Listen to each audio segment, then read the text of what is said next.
നമസ്കാരം. Gulf focus ആരംഭിക്കുന്നു. സ്വാഗതം. ഇന്ത്യ പാക് സംഘർഷം അവസാനിപ്പിച്ചത് താനാണെന്നും തന്നെ നൊബേൽ പുരസ്കാരത്തിന് ശുപാർശ ചെയ്യണമെന്നുമുള്ള ട്രംപിന്റെ ആവശ്യം പ്രധാനമന്ത്രി നരേന്ദ്രമോദി നിരസിച്ചു എന്ന റിപ്പോർട്ട്. വാദം തള്ളിയ മോദി നൊബേൽ പുരസ്കാരത്തിന് ട്രംപിനെ നാമനിർദ്ദേശം ചെയ്യുന്നത് നിരസിച്ചു. ന്യൂയോർക്ക് ടൈംസ് ആണ് ഇക്കാര്യം റിപ്പോർട്ട് ചെയ്തത്. ജൂൺ 17 ഇരുവരും തമ്മിൽ നടന്ന അവസാന സംഭാഷണമെന്നും റിപ്പോർട്ടിലുണ്ട്. വിഷയത്തിലെ ഭിന്നതകളാണ് അധിക തീരുവ പ്രഖ്യാപനത്തിന് കാരണമെന്നും ന്യൂയോർക്ക് ടൈംസ്. നൊബേൽ സമ്മാനത്തിന് ട്രംപിനെ ശുപാർശ ചെയ്യാത്തതാണ് മോദിയും ട്രംപും തമ്മിലുള്ള ബന്ധം വഷളാകാൻ ഇടയാക്കിയതെന്നാണ് ന്യൂയോർക്ക് ടൈംസിന്റെ റിപ്പോർട്ട് പറയുന്നത്.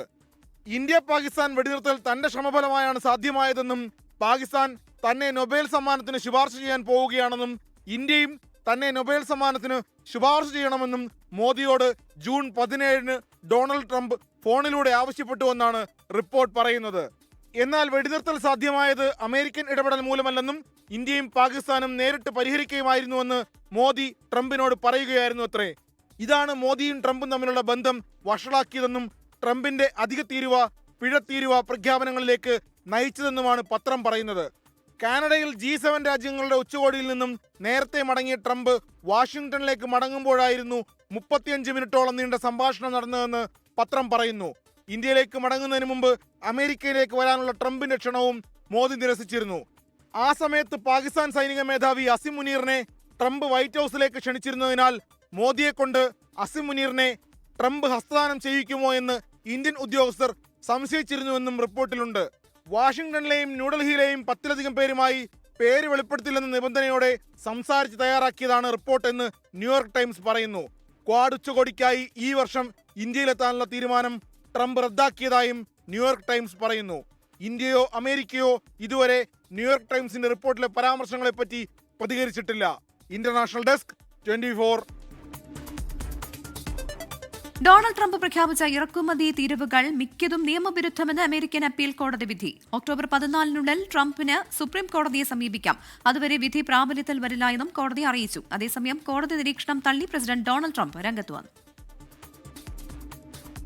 അമേരിക്ക രാജ്യങ്ങൾക്കുമേൽ ചുമത്തിയ അധിക ഇറക്കുമതി തീരുവ നിയമവിരുദ്ധമെന്നാണ് അമേരിക്കൻ അപ്പീൽ കോടതിയുടെ വിധി.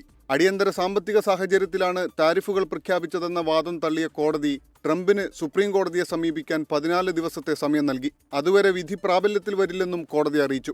അതേസമയം താരിഫ് വിഷയത്തിൽ കോടതി പക്ഷപാതപരമായി പെരുമാറുന്നെന്നും തീരുവ പിൻവലിച്ചാൽ അമേരിക്ക തകരുമെന്നും ട്രംപ് സമൂഹമാധ്യമമായ ട്രൂത്ത് സോഷ്യലിൽ കുറിച്ചു. താരിഫിനെതിരായ നിലപാട് രാജ്യത്തെ സാമ്പത്തികമായി ദുർബലമാക്കുമെന്നും അവസാനം അമേരിക്ക തന്നെ വിജയിക്കുമെന്നും ട്രംപ് കുറിച്ചു.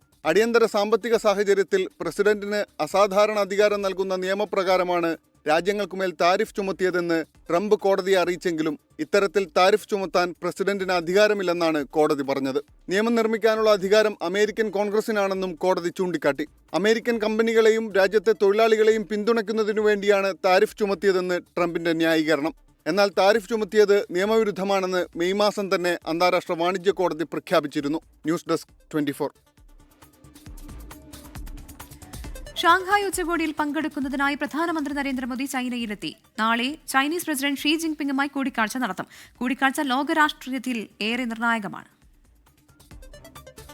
2 ദിവസത്തെ ജപ്പാൻ സന്ദർശനം പൂർത്തിയാക്കിയാണ് പ്രധാനമന്ത്രി നരേന്ദ്രമോദി ചൈനയിൽ എത്തിയത്. നാളെ നടക്കുന്ന ഷാങ്ഹായ് ഉച്ചകോടിയിൽ നരേന്ദ്രമോദി പങ്കെടുക്കും. 7 വർഷങ്ങൾക്ക് ശേഷം ചൈന സന്ദർശിക്കുന്ന മോദിക്ക് ഊഷ്മള സ്വീകരണമാണ് ലഭിച്ചത്.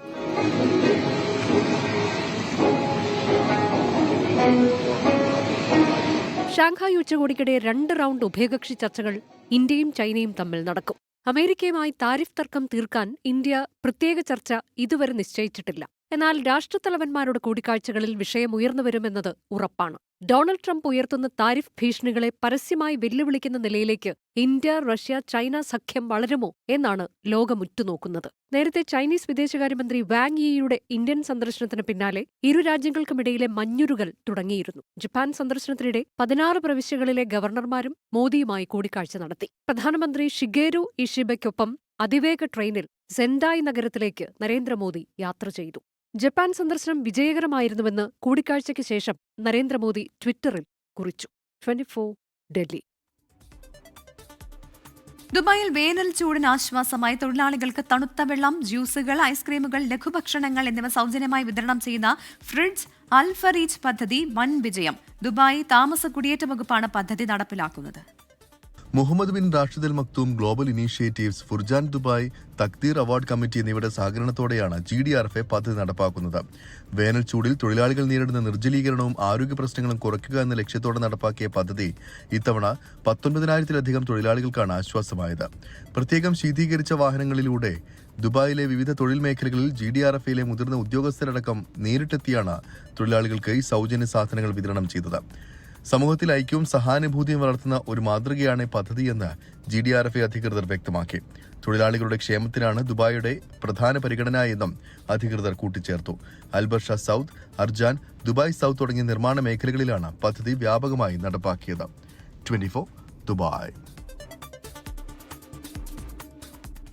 ഇന്ത്യയുടെ ആത്മാവായ ബഹുസ്വരതയ്ക്കെതിരെ ഉയർന്ന ഏത് ഭീഷണിയും ചെറുക്കുമെന്ന് KC Venugopal MP. Kuwait OICC ഏർപ്പെടുത്തിയ മികച്ച പൊതുപ്രവർത്തകനുള്ള പ്രഥമ രാജീവ് ഗാന്ധി പുരസ്കാരം ഏറ്റുവാങ്ങി സംസാരിക്കുകയായിരുന്നു അദ്ദേഹം. ബഹുസ്വര സമൂഹമാണ് ഇന്ത്യയുടെ ആത്മാവെന്നും അതിന് നാശം വരുത്തുന്ന എല്ലാ പ്രവർത്തനങ്ങളെയും എതിർത്തു തോൽപ്പിക്കുമെന്നും KC വേണുഗോപാൽ MP പറഞ്ഞു. കുവൈറ്റ് OICC ഏർപ്പെടുത്തിയ മികച്ച പൊതുപ്രവർത്തകനുള്ള പ്രഥമ രാജീവ് ഗാന്ധി പുരസ്കാരം ഏറ്റുവാങ്ങി സംസാരിക്കുകയായിരുന്നു അദ്ദേഹം. മുസ്ലിം ലീഗ് സംസ്ഥാന അധ്യക്ഷൻ പാണക്കാട് സാദിഖ് അലി ശിഹാബ് തങ്ങൾ പുരസ്കാരം സമ്മാനിച്ചു. 1 ലക്ഷം രൂപയും പ്രശസ്തിപത്രവും അടങ്ങുന്നതാണ് അവാർഡ്. അവാർഡ് തുക ആലപ്പുഴ മണ്ഡലത്തിലെ ഏറ്റവും പാവപ്പെട്ട ഒരു കുടുംബത്തിന്റെ ഭവന നിർമ്മാണത്തിനായി വിനിയോഗിക്കുമെന്ന് അദ്ദേഹം അറിയിച്ചു. വേണുപൂർണിമ എന്ന പേരിൽ നടന്ന പ്രൗഢഗംഭീരമായ പരിപാടിയിൽ സമൂഹത്തിന്റെ നാനാതുറയിലുള്ള ആയിരക്കണക്കിന് പേർ പങ്കെടുത്തു. OICC national president Varghese Puthukkulangara അധ്യക്ഷത വഹിച്ചു. ചലച്ചിത്ര താരം നവ്യ നായർ മുഖ്യ അതിഥിയായി പങ്കെടുത്തു. KPCC general secretary advocate BA Abdul Muthalib, doctor Mariyam Ummen, Muhammad Ali VP, Abi Varikkad എന്നിവർ ആശംസകൾ അർപ്പിച്ച് സംസാരിച്ചു. വയനാട് ദുരിതാശ്വാസ നിധിയിലേക്കുള്ള OICC നാഷണൽ കമ്മിറ്റിയുടെ വിഹിതം ജോയിന്റ് ട്രഷറർ ഋഷി ജേക്കബ് അഡ്വക്കേറ്റ് അബ്ദുൽ മുത്തലിബിന് കൈമാറി. BS പിള്ള സ്വാഗതം പറഞ്ഞ സാംസ്കാരിക സമ്മേളനത്തിന് വർഗീസ് ജോസഫ് മാരാമൺ നന്ദി രേഖപ്പെടുത്തി. തുടർന്ന് നാടൻ പാട്ടുകലാകാരൻ ആദർശ് ചിറ്റാറിന്റെ നേതൃത്വത്തിൽ കലാപരിപാടികൾ അരങ്ങേറി. ജലിൻ ത്രിപ്രയാർ, 24 കുവൈറ്റ്. താലപ്പൊലിയും ചെണ്ടമേളവും പുലികളിയുമെല്ലാമായി ഓണാഘോഷം ഒരുക്കി ICL ഫിൻകോർപ്പ്. ഒന്നിച്ചോണം ഒരുമിച്ചുണ്ണാമെന്ന പേരിൽ ദുബായിലായിരുന്നു പരിപാടി. പൂക്കള മത്സരവും കലാപരിപാടികളും ഓണസദ്യയും ആഘോഷത്തിന്റെ ഭാഗമായി ഒരുക്കി. സിനിമ, രാഷ്ട്രീയ മേഖലകളിലെ പ്രമുഖരുടെ സാന്നിധ്യത്തിലായിരുന്നു ICL ഫിൻകോർപ്പിന്റെ ഇത്തവണത്തെ ഓണാഘോഷ പരിപാടി അരങ്ങേറിയത്. പ്രതിപക്ഷ നേതാവ് VD സതീശൻ ആഘോഷ പരിപാടികൾ ഉദ്ഘാടനം ചെയ്തു. ഓണാഘോഷങ്ങളുടെ തുടക്കം കുറിച്ച് ICLന്റെ ഓണാഘോഷങ്ങൾക്ക് പങ്കെടുത്തുകൊണ്ടാണ്. ഇനി നാട്ടിൽ പോയി കഴിഞ്ഞാൽ അടുത്ത 10 ദിവസം മുഴുവൻ ഓണാഘോഷങ്ങളും. അപ്പോൾ പ്രവാസികൾക്ക് എല്ലാവർക്കും ഞാൻ ഊഷ്മളമായ ഓണാശംസകൾ നേരുന്നു. അജ്മാൻ രാജകുടുംബാംഗം Sheikh Ahmed bin Hamdan bin Rashid bin Humaid Al Nuaimi മുഖ്യാതിഥിയായിരുന്നു. താലപ്പൊലിയും ചെണ്ടമേളവും പുലികളിയും ഉൾപ്പെടെ ആഘോഷത്തിന് മാറ്റുകൂട്ടി. അതോടൊപ്പം പൂക്കള മത്സരവും കലാപരിപാടികളും ഓണസദ്യയും ആഘോഷത്തിന്റെ ഭാഗമായി ഒരുക്കിയിരുന്നു. നമ്മുടെ നാട്ടിലെ ഓണാഘോഷം ഉള്ളത് കൊണ്ടാണ് നേരത്തെ ദുബായിൽ ഓണാഘോഷം നടത്താൻ കഴിച്ചത്. ശരിക്കും പറയുകയാണെങ്കിൽ ദുബായിലെ ഏറ്റവും ആദ്യത്തെ ഓണാഘോഷം ഞങ്ങളുടെയാണ്. ജാതിഭേദമില്ലാതെ സമ്പന്നരും ദരിദ്രരുമില്ലാത്ത ഒരു വലിയ ലോകത്തെ സൃഷ്ടിക്കുവാൻ ഉതകുമാർ നമ്മുടെ ഭാവി തലമുറ എത്തട്ടെ എന്ന് മാത്രം ആശിച്ചുകൊണ്ട് ICL ഫിൻകോർപ്പിന്റെയും ഗ്രൂപ്പ് കമ്പനീസിന്റെയും ഓണാശംസകൾ എല്ലാവർക്കും. ലോക സിനിമയിലെ താരങ്ങളും അണിയറ പ്രവർത്തകരും ഓണാശംസകളുമായി വേദിയിലെത്തിയത് ഇരട്ടി മധുരമായി. അടുത്ത ക്രിസ്മസ് വരെ നീണ്ടു നിൽക്കുന്നതാണ് ഗൾഫിലെ ഓണാഘോഷങ്ങൾ. 24 ദുബായ്. സൗദിയിലെ ലുലു ഹൈപ്പർ മാർക്കറ്റുകളിൽ നടക്കുന്ന ഫ്ലാറ്റ് 50% ഓഫർ ഒരു ദിവസം കൂടി നീട്ടി. ഓഫർ ഓഗസ്റ്റ് 31 വരെ തുടരുമെന്ന് മാനേജ്മെന്റ് അറിയിച്ചു. ഉപഭോക്താക്കളുടെ അഭ്യർത്ഥന മാനിച്ചാണ് തീരുമാനം. എല്ലാ കാറ്റഗറിയിലും 50% വിലക്കുറവിൽ ഉപഭോക്താക്കൾക്ക് സാധനങ്ങൾ സ്വന്തമാക്കാൻ അവസരമൊരുക്കുന്നതാണ് മേള. ലുലു ഓൺ സെയിലിന്റെ ഭാഗമായാണ് വമ്പിച്ച വിലക്കുറവിൽ മേള സംഘടിപ്പിച്ചിരിക്കുന്നത്. നിത്യോപയോഗ സാധനങ്ങൾ, ഇലക്ട്രോണിക്സ്, ഹോം അപ്ലയൻസസ്, ഫാഷൻ തുടങ്ങി എല്ലാ വിഭാഗങ്ങളിലും വിലക്കുറവ് ലഭ്യമാണ്. കഴിഞ്ഞ ദിവസങ്ങളിൽ വൻ തിരക്കാണ് മേളയോടനുബന്ധിച്ച് ലുലു ഔട്ട്ലെറ്റുകളിൽ അനുഭവപ്പെട്ടത്. കണ്ണൂർ കണ്ണപുരം കീഴറയിൽ വാടക വീട്ടിൽ സ്ഫോടക വസ്തു പൊട്ടിത്തെറിച്ച് ഒരാൾ കൊല്ലപ്പെട്ടു. ചാലാട് സ്വദേശി മുഹമ്മദ് ആഷാമാണ് കൊല്ലപ്പെട്ടത്. സ്ഫോടക വസ്തുക്കൾ നിർമ്മിച്ച് ശേഖരിച്ചതിൽ മാട്ടൂൽ സ്വദേശി അനൂപ് മാലിക്കിനെ പോലീസ് അറസ്റ്റ് ചെയ്തു. സംഭവത്തിന് ശേഷം ഒളിവിൽ പോയ അനൂപിനെ കാഞ്ഞങ്ങാട് നിന്നാണ് പിടികൂടിയത്. പുലർച്ചെ 2 മണിയോടെയാണ് കീഴറ സ്വദേശി ഗോവിന്ദന്റെ ഉടമസ്ഥതയിലുള്ള വീട്ടിൽ വൻ സ്ഫോടനം നടന്നത്. പൊട്ടിത്തെറിയുടെ ആഘാതത്തിൽ വീട് പൂർണ്ണമായി തകർന്നു. നിലംപതിച്ച അവശിഷ്ടങ്ങൾക്കിടയിൽ നിന്നാണ് മുഹമ്മദ് ആഷാമിന്റെ മൃതദേഹം പുറത്തെടുത്തത്. പോലീസ് എത്തി നടത്തിയ പരിശോധനയിൽ പൊട്ടിത്തെറിച്ചത് ഉഗ്രശേഷിയുള്ള സ്ഫോടക വസ്തുക്കളെന്ന് കണ്ടെത്തി. ഇപ്പോഴത്തെ ഒരു സ്റ്റേജിൽ എത്രമാത്രം അവിടെ എക്സ്പ്ലോസീവ് ആയിട്ടുള്ള മെറ്റീരിയൽസ്, ഗൺ പൗഡർ ആണെങ്കിൽ എത്രമാത്രം ഉണ്ടായിരുന്നു എന്ന് ഈ ഒരു സ്റ്റേജിൽ നമുക്ക് അസസ് ചെയ്യാൻ പറ്റില്ല. പക്ഷേ അവിടെ നിന്ന് കിട്ടിയിരിക്കുന്ന സാഹചര്യങ്ങൾ അനുസരിച്ചിട്ട് കുറച്ച് ക്വാണ്ടിറ്റി അവിടെ ഉണ്ടായിരുന്നു എന്നുള്ളതാണ് കാണുന്നത്. അതിൻ്റെ ഇൻവെസ്റ്റിഗേഷന് വേണ്ടിയിട്ട് ഡിസ്ട്രിക്ട് ക്രൈംബ്രാഞ്ചിൻ്റെ നേതൃത്വത്തിൽ, ACPയുടെ നേതൃത്വത്തിൽ ഒരു സ്പെഷ്യൽ ടീമിനെ ഈ അന്വേഷണവുമായി ബന്ധപ്പെട്ടിട്ട് ചുമതലപ്പെടുത്തിയിട്ടുണ്ട്. പയ്യന്നൂരിൽ സ്പെയർ പാർട്സ് കട നടത്തുന്നയാളെന്ന് വിശ്വസിപ്പിച്ചാണ് അനൂപ് വീട് വാടകയ്ക്കെടുത്തതെന്ന വീട്ടുടമസ്ഥയുടെ പ്രതികരണം. അനൂപിനെ പറ്റി ഒന്നും നമ്മൾ അറിയില്ല. അനൂപിനെ പറ്റിയിട്ട് ഒരു ഇങ്ങനെ ഇല്ലേ, ഇത് ഇങ്ങനെയുള്ളൊരു ബിസിനസ്സാണ് നടക്കുന്നതെന്നുള്ളത് ആ നാട്ടുകാർക്കും അറിയുന്നുണ്ടെങ്കിൽ നമ്മളോട് പറയില്ലേ, ഇങ്ങനൊരു ബോംബും സ്ഫോടനവും അതിൻ്റെ ഉള്ളിൽ വെച്ചിട്ട് അവർ നടക്കുന്നു. അനൂപിന്റെ നിർദ്ദേശത്തിനനുസരിച്ച് സ്ഫോടക വസ്തുക്കൾ നിർമ്മിച്ച് എത്തിച്ചു നൽകുന്നത് കൊല്ലപ്പെട്ട ആശാമാണെന്നാണ് കണ്ടെത്തൽ. അനൂപ് മാലിക് ആർക്ക് വേണ്ടിയാണ് സ്ഫോടക വസ്തുക്കൾ നിർമ്മിക്കുന്നത് എന്ന കാര്യത്തിൽ വ്യക്തതയുണ്ടായിട്ടില്ല. ഇതിനായി ഇയാളെ പോലീസ് വിശദമായി ചോദ്യം ചെയ്യും. അനൂപിനെതിരെ വിവിധ സ്റ്റേഷനുകളിലായി സ്ഫോടക വസ്തു നിയമപ്രകാരമുള്ള 6 കേസുകൾ നിലവിലുണ്ട്. 24 കണ്ണൂർ. കണ്ണൂർ കണ്ണപുരത്ത് സ്ഫോടക വസ്തു പൊട്ടിത്തെറിച്ച ഒരാൾ കൊല്ലപ്പെട്ട സംഭവത്തിൽ സമഗ്ര അന്വേഷണം ആവശ്യപ്പെട്ട രാഷ്ട്രീയ നേതൃത്വങ്ങൾ. പ്രതിക്ക് കോൺഗ്രസ് ബന്ധമുണ്ടെന്ന് CPIM ആരോപിച്ചു. ആർക്കു വേണ്ടി ബോംബ് നിർമ്മിച്ചുവെന്ന് കണ്ടുപിടിക്കണമെന്ന് കോൺഗ്രസ് ആവശ്യപ്പെട്ടു. സ്ഫോടക വസ്തു പൊട്ടിത്തെറിച്ച കേസിലെ പ്രതി അനൂപ് മാലിക്കിന് കോൺഗ്രസ് ബന്ധമുണ്ടെന്നാണ് CPIM ആരോപണം. സമാന സംഭവങ്ങളിൽ അനൂപ് പ്രതിയാണെന്ന് CPIM കണ്ണൂർ ജില്ലാ സെക്രട്ടറി KK രാഗേഷ്. അല്ല, ഈ അനൂപ് എന്ന് പറയുന്ന ആൾ കോൺഗ്രസിന്റെ വളരെ അടുത്ത ആളാണല്ലോ. ഞാനത് പറയാതിരിക്കുന്ന അയാൾ ഇവിടെയാണ് ഉള്ളത്, അല്ല പുറത്തെവിടെയെങ്കിലാണ് ഉള്ളത് എന്നുള്ളതുകൊണ്ട് ഞാനിപ്പോൾ പറയുന്നില്ല വെച്ചതാണ്. അനൂപ് മാലിക്കിന്റെ പശ്ചാത്തലം അന്വേഷിച്ചാൽ എല്ലാം വ്യക്തമാകുമെന്ന് CPIM സംസ്ഥാന സെക്രട്ടറി MV ഗോവിന്ദൻ. ഇതുപോലെയുള്ള ഒരു സ്ഫോടനം ഇടയാക്കുന്ന സാഹചര്യം ഉണ്ടായത് സംബന്ധിച്ച് സമഗ്രമായ ഒരു അന്വേഷണം ഫലപ്രദമായിട്ട് പോലീസ് നടത്തേണ്ടതുണ്ട് എല്ലാ അർത്ഥത്തിലും. ബോംബ് നിർമ്മാണത്തിനിടെയുണ്ടായ സ്ഫോടനമാണെന്ന് DCC അധ്യക്ഷൻ മാർട്ടിൻ ജോർജ് പ്രതികരിച്ചു. അനൂപ് എന്തിന് ബോംബ് നിർമ്മിച്ചെന്നും ആർക്ക് കൊടുത്തുവെന്ന് അന്വേഷിക്കണമെന്നും മാർട്ടിൻ ജോർജ്. ഈ അനൂപിന്റെ പേരാണ് ഇപ്പോൾ പറയുന്നത്. അങ്ങനെയാണ് എങ്കിൽ അത് കൃത്യമായി അദ്ദേഹം എന്തിനു നിർമ്മിക്കുന്നു, ഈ ബോംബ് നിർമ്മിച്ച അദ്ദേഹം എവിടെയാണ് ഇതിന്റെ സപ്ലൈ ചെയ്യുന്നത് എന്നുള്ള കാര്യം അന്വേഷിക്കണം. ഒരിടവേളയ്ക്ക് ശേഷം കണ്ണൂരിൽ സ്ഫോടനത്തിന്റെ പേരിൽ രാഷ്ട്രീയ ആരോപണ പ്രത്യാരോപണങ്ങൾ കടുക്കുകയാണ്. News desk 24. രാഹുൽ മാങ്കൂട്ടത്തിനെതിരായ ആരോപണങ്ങൾ തള്ളി UDF convener Adoor Prakash MP. Rahul നിയമസഭാ സമ്മേളനത്തിൽ പങ്കെടുക്കുമെന്നും സമാന ആരോപണം നേരിടുന്നവർ ഇടതുപക്ഷത്തുമുണ്ടെന്നും അടൂർ പ്രകാശ് പറഞ്ഞു. എന്നാൽ മുകേഷ് MLA കേസും രാഹുൽ മാങ്കൂട്ടത്തിന്റെ കേസും താരതമ്യം ചെയ്യാനാകില്ല എന്ന് CPIM സംസ്ഥാന സെക്രട്ടറി MV ഗോവിന്ദൻ പ്രതികരിച്ചു. രാഹുൽ മാങ്കൂട്ടത്തിനെതിരെ ഉയർന്നത് കഴമ്പില്ലാത്ത ആരോപണങ്ങളെന്ന് അടൂർ പ്രകാശ് MP. തിരഞ്ഞെടുപ്പ് കാലത്ത് ഇത്തരം ആരോപണങ്ങൾ ഉണ്ടാകുമെന്നും അടൂർ പ്രകാശ്. കഴമ്പില്ല എന്ന് പറയും, അത് തന്നെ പറയും. കാരണം ഇതുപോലെ ഒത്തിരി ഈ അസംബ്ലി തെരഞ്ഞെടുപ്പ് വരുന്ന അവസരത്തിൽ ഇതുപോലെ ഒരുപാട് കാര്യങ്ങൾ എന്നെ സംബന്ധിച്ചിടത്തോളം ഞാൻ കണ്ടിട്ടുള്ളതാണ്. പ്രതിപക്ഷ നേതാവും രാഹുലിനെ കൈവിടുന്നില്ല. LDF BJP നേതാക്കൾക്കെതിരെ കേരളം ഞെട്ടുന്ന വാർത്തകൾ ഇനിയും വരുമെന്ന് VD സതീശൻ. രാജീവ് ചന്ദ്രശേഖരന്റെ വീട്ടിലേക്ക് ആ കാളയോട് പ്രകടനം നടത്തേണ്ടി വരുമെന്ന് ഇപ്പൊ ആ സാഹചര്യം ഉണ്ടായല്ലോ. ഒന്ന് പിന്നെ CPM സൂക്ഷിച്ചോ എന്ന് പറഞ്ഞു. ഇത്രയും ഞാൻ പറഞ്ഞിട്ടില്ല, ഞാനൊരു സമയം പറഞ്ഞിട്ടില്ല, ഒന്നും പറഞ്ഞില്ല. വരുമ്പോ കാണാം. മുകേഷ് MLAക്കെതിരായ ആരോപണം പ്രതിരോധിക്കുകയാണ് CPIM. ഞങ്ങൾക്ക് ഒരു കരുതിയിരിക്കേണ്ടിയും പ്രശ്നമില്ല. ഞങ്ങൾ സുതാര്യമായി രാഷ്ട്രീയ പ്രവർത്തനം നടത്തുന്ന പാർട്ടിയാണ്. ഞങ്ങൾക്കൊരു ബോംബ് വന്ന് വീഴേണ്ട ഒരു പ്രശ്നം ഞങ്ങളുടെ മുമ്പിലില്ല. തെറ്റായ ഒരു നിലപാടിന് ഞങ്ങൾ കൂട്ടു നിൽക്കുന്നതല്ല, നിങ്ങൾ അത് കോൺഗ്രസ്സുകാർ ചെയ്യുന്ന പോലെ. അതേസമയം രാഹുൽ മാങ്കൂട്ടത്തിലിന്റെ രാജി ആവശ്യപ്പെട്ട് ഇന്നും BJP പ്രതിഷേധം സംഘടിപ്പിച്ചു. വിവിധ ബ്യൂറോകൾക്കൊപ്പം 24 കോഴിക്കോട്. യൂത്ത് കോൺഗ്രസ് തെരഞ്ഞെടുപ്പിനായി വ്യാജ ID കാർഡ് ഉണ്ടാക്കിയെന്ന കേസിൽ ചോദ്യം ചെയ്യലിനായി രാഹുൽ മാങ്കൂട്ടത്തിൽ ഇന്ന് ഹാജരായില്ല. നോട്ടീസ് ലഭിച്ചിട്ടില്ല എന്നാണ് രാഹുലുമായി ബന്ധപ്പെട്ട വൃത്തങ്ങളുടെ വിശദീകരണം. അടൂരിലെ പരിശോധനയിൽ കഴിഞ്ഞ ദിവസം പിടിച്ചെടുത്ത മൊബൈൽ ഫോണുകൾ ക്രൈംബ്രാഞ്ച് ശാസ്ത്രീയ പരിശോധനയ്ക്ക് അയക്കും.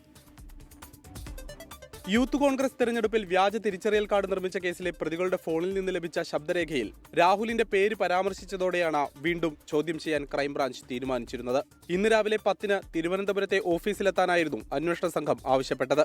എന്നാൽ ക്രൈംബ്രാഞ്ചിൽ നിന്ന് നോട്ടീസ് ലഭിച്ചിട്ടില്ലെന്നാണ് രാഹുലുമായി ബന്ധപ്പെട്ട അടുത്ത വൃത്തങ്ങൾ പറയുന്നത്. ഇന്ന് രാഹുൽ ഹാജരാകാത്ത പശ്ചാത്തലത്തിൽ മറ്റൊരു ദിവസത്തേക്ക് നോട്ടീസ് നൽകാനാണ് ക്രൈംബ്രാഞ്ച് സംഘത്തിന്റെ തീരുമാനം. ആവശ്യം വന്നാൽ രാഹുലിനെ അടൂരിലെ വീട്ടിലെത്തി ചോദ്യം ചെയ്യാനും ആലോചനയുണ്ട്. ഇന്നലെ അടൂരിലെത്തിയ അന്വേഷണ സംഘം സംഘം രാഹുലുമായി ബന്ധപ്പെട്ട യൂത്ത് കോൺഗ്രസ് KSU പ്രവർത്തകരുടെ വീടുകളിൽ വ്യാപക പരിശോധനയാണ് നടത്തിയത്. KSU ജില്ലാ സെക്രട്ടറി നുബിൻ ബിനുവിന്റെ ഫോൺ പിടിച്ചെടുത്തു. മൊബൈൽ ഫോൺ ശാസ്ത്രീയ പരിശോധനയ്ക്ക് അയക്കാനാണ് തീരുമാനം. അതേസമയം ലൈംഗിക ആരോപണങ്ങളിൽ പാർട്ടി നടപടിക്ക് വിധേയനായ രാഹുൽ മാങ്കൂട്ടത്തിൽ MLA പാലക്കാട്ടേക്ക് പോകുന്ന കാര്യത്തിൽ ഇതുവരെ തീരുമാനമായിട്ടില്ല. 24 പത്തനംതിട്ട. ആഗോള അയ്യപ്പ സംഗമം നല്ല ഉദ്ദേശത്തോടെയാകണമെന്ന് NSS. അയ്യപ്പ സംഗമ സമിതിയുടെ നേതൃത്വത്തിൽ രാഷ്ട്രീയം പാടില്ലെന്നും NSS general secretary G. Sukumaran Nair ആവശ്യപ്പെട്ടു. അയ്യപ്പ സംഗമത്തിൽ ആശങ്ക പ്രകടിപ്പിച്ച് യോഗക്ഷേമ സഭയും രംഗത്ത് വന്നു. പരിപാടിയിലേക്ക് BJP നേതാക്കൾ ഉൾപ്പെടെയുള്ള എല്ലാ ഭക്തരെയും ക്ഷണിക്കാൻ തിരുവിതാംകൂർ ദേവസ്വം ബോർഡ് തീരുമാനിച്ചു. സെപ്റ്റംബർ 20 പമ്പയിൽ നടക്കുന്ന ആഗോള അയ്യപ്പ സംഗമത്തിന് NSSന്റെ പിന്തുണയുണ്ടെന്ന് വന്നതോടെ സംഭവിച്ച വിവാദങ്ങൾ കണക്കിലെടുത്താണ് general secretary G. Sukumaran Nair നിലപാട് വിശദീകരിച്ചത്. ആഗോള അയ്യപ്പ സംഗമം നല്ല ഉദ്ദേശത്തോടെയാകണം. സംഗമ സമിതിയുടെ നേതൃത്വത്തിൽ രാഷ്ട്രീയം പാടില്ല. സമിതി അയ്യപ്പ ഭക്തരെ മാത്രം ഉൾക്കൊള്ളുന്നതാകണം. എങ്കിൽ മാത്രമേ ഉദ്ദേശിക്കുന്ന ലക്ഷ്യം സാധ്യമാകൂവെന്ന് G. സുകുമാരൻ നായർ പ്രസ്താവനയിൽ പറഞ്ഞു. ആഗോള അയ്യപ്പ സംഗമത്തിന് BJP എതിരാണെങ്കിലും കേന്ദ്രമന്ത്രിമാരെയും BJP നേതാക്കളെയും സംഗമത്തിന് ക്ഷണിക്കും. സംഘടന എന്ന നിലയിലല്ല, അയ്യപ്പ ഭക്തരെന്ന നിലയിൽ വ്യക്തികളെയാണ് ക്ഷണിക്കുന്നതെന്നാണ് തിരുവിതാംകൂർ ദേവസ്വം ബോർഡിന്റെ വിശദീകരണം. ബ്രാഹ്മണരുടെ സംഘടനയായ യോഗക്ഷേമ സഭയും അയ്യപ്പ സംഗമത്തെ വിമർശിച്ച് രംഗത്ത് വന്നു. അതൊരു സാമ്പത്തിക വിഷയങ്ങളാണോ, നാടൻ ഭാഷയിൽ പറഞ്ഞ ഇലക്ഷൻ സ്റ്റാൻഡാണോ, ഇതൊക്കെയാണോ ഉദ്ദേശിക്കുന്നത്? സംശയം തോന്നിപ്പോന്നിൽ ആരെയും കുറ്റം പറയാൻ പറ്റില്ല. സുതാര്യമായി നടത്തിയാൽ, അതല്ലേ ബോധ്യപ്പെടുത്തിയാൽ അങ്ങനെയാണ് അത് വേണ്ടതെന്നാണ് സഭയുടെ വ്യക്തമായ കാഴ്ചപ്പാടും അഭിപ്രായവും. സർക്കാരിന്റെ നീക്കത്തിൽ സംശയം പ്രകടിപ്പിച്ച് അയ്യപ്പ സംഗമത്തിനില്ലെന്ന് പ്രഖ്യാപിച്ചിട്ടുണ്ടെങ്കിലും പ്രതിപക്ഷ നേതാവ് VD സതീശനെ വീണ്ടും ക്ഷണിക്കും. മുഖ്യ രക്ഷാധികാരിയായി നിശ്ചയിച്ചിട്ടുള്ള പ്രതിപക്ഷ നേതാവിനെ ദേവസ്വം ബോർഡ് പ്രസിഡന്റും അംഗങ്ങളും ചേർന്ന് സെപ്റ്റംബർ 2 നേരിട്ട് ക്ഷണിക്കാനാണ് തീരുമാനം. വിശ്വാസ സംഗമം എന്നതിനപ്പുറം രാഷ്ട്രീയമോ സാമ്പത്തികമായ താല്പര്യങ്ങളൊന്നും പരിപാടിക്ക് പിന്നിലില്ലെന്നാണ് ദേവസ്വം ബോർഡിന്റെ വിശദീകരണം. 24 തിരുവനന്തപുരം. 71ാമത് നെഹ്റു ട്രോഫി ജലോത്സവത്തിൽ ജലരാജാവായി വിയപുരം ചുണ്ടൻ. കഴിഞ്ഞ തവണ സെക്കൻഡുകളുടെ വ്യത്യാസത്തിൽ കൈവിട്ട കപ്പ് തിരിച്ചുപിടിച്ച് വില്ലേജ് ബോട്ട് ക്ലബ് കൈനഗരി. കഴിഞ്ഞ വർഷം മത്സരിച്ച വിയപുരം ചുണ്ടനിൽ തന്നെ തുഴയെറിഞ്ഞ VBCയുടെ കിരീടത്തിന് തിളക്കമേറെയാണ്.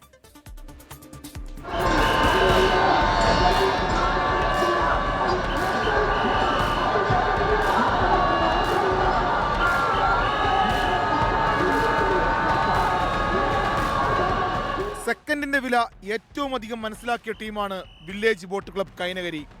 0.005 സെക്കൻഡിന് കഴിഞ്ഞ വർഷം കൈവിട്ട നെഹ്റു ട്രോഫി വ്യക്തമായ ലീഡിൽ സ്വന്തമാക്കാൻ ഇത്തവണ ടീമിനായി. 4 മിനിറ്റ് 21 സെക്കൻഡ് 0.84 മൈക്രോ സെക്കൻഡിൽ വിയപുരം വിജയത്തിലേക്ക് തുഴഞ്ഞു കയറി.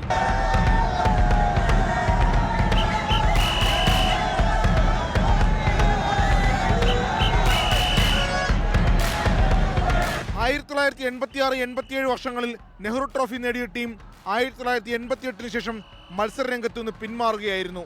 2022 വീണ്ടും തിരിച്ചെത്തി. 2ാം വർഷം തന്നെ മിന്നും പ്രകടനമാണ് ടീം കാഴ്ചവെച്ചത്. അന്ന് നിർഭാഗ്യം തട്ടിക്കളഞ്ഞ കിരീടം ഇത്തവണ കൈനകരിയിലേക്ക്. കാലം ഒരിക്കലും ഒന്നിനും മറുപടി വരാൻ പോയിട്ടില്ല. അതിനുള്ള സത്യമായത് സത്യം. 6ാം ഹീറ്റ്സിൽ മുന്നിലെത്തിയാണ് വിയപുരത്തിന്റെ ഫൈനൽ പ്രവേശം. പുന്നമട ബോട്ട് ക്ലബിന്റെ നടുഭാഗം ചുണ്ടനും പള്ളാത്തുരുത്തി ബോട്ട് ക്ലബിന്റെ മേൽപ്പാടം ചുണ്ടനും നിരണം ബോട്ട് ക്ലബിന്റെ നിരണം ചുണ്ടനുമാണ് വിയപുരത്തിനൊപ്പം ഫൈനലിൽ തുഴയെറിഞ്ഞത്. ആദ്യ ഹീറ്റ്സിൽ ഒന്നാമതെത്തിയെങ്കിലും കാരിച്ചാൽ ചുണ്ടൻ ഫൈനൽ കാണാതെ പുറത്താവുകയായിരുന്നു.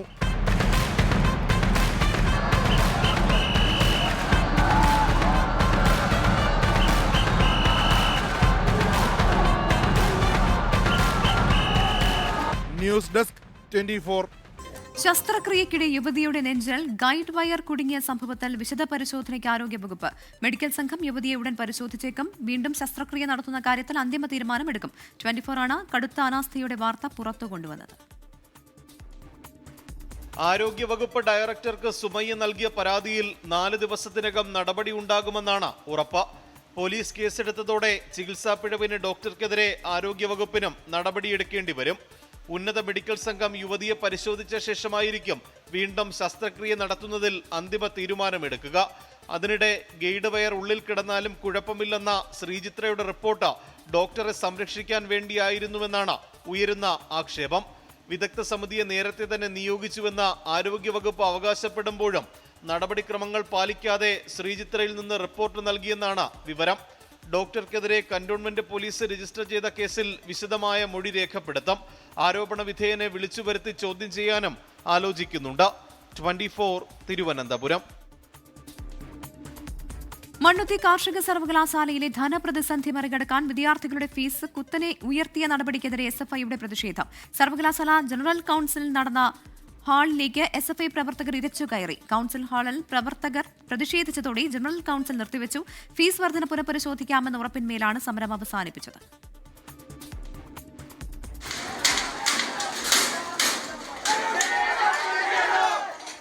മണ്ണുത്തി കാർഷിക സർവകലാശാലയിലെ ജനറൽ കൌൺസിൽ നടക്കുന്ന അച്യുതമേനോൻ ഹാളിലേക്കാണ് SFI മാർച്ച് നടത്തിയത്.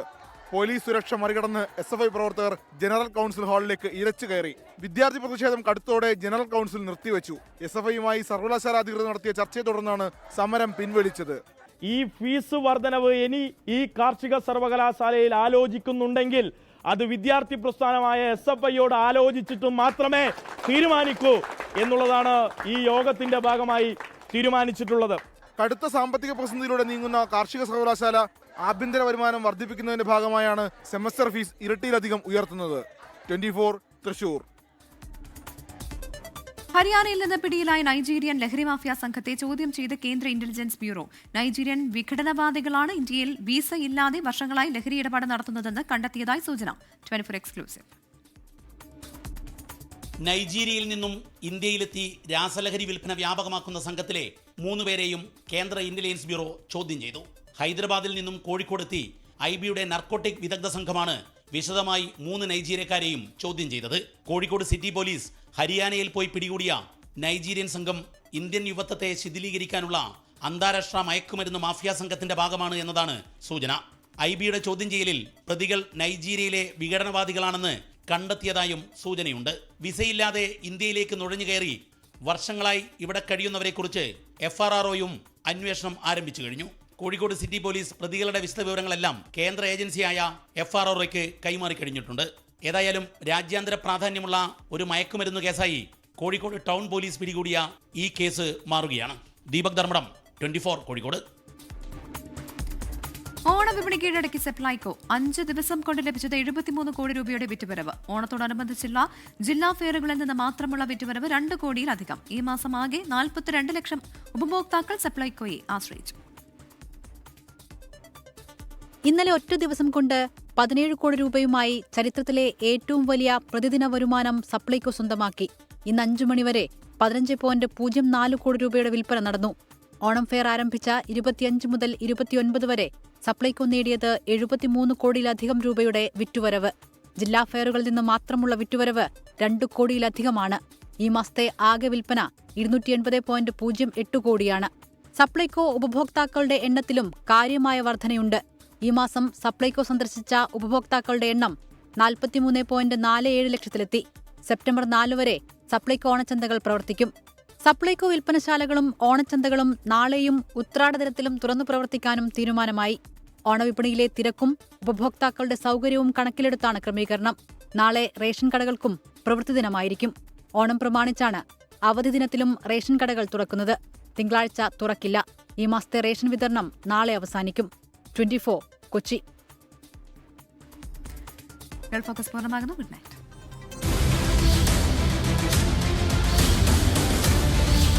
ലോകത്തെവിടെയായാലും ഏത് സമയത്തും 24 വാർത്തകളും ഓഗ്മെന്റഡ് റിയാലിറ്റി പാക്കേജുകളും എക്സ്പ്ലെയിനറുകളും വിശദമായി കാണാൻ ഞങ്ങളുടെ യൂട്യൂബ് ചാനൽ നിങ്ങൾക്ക് സബ്സ്ക്രൈബ് ചെയ്യാം.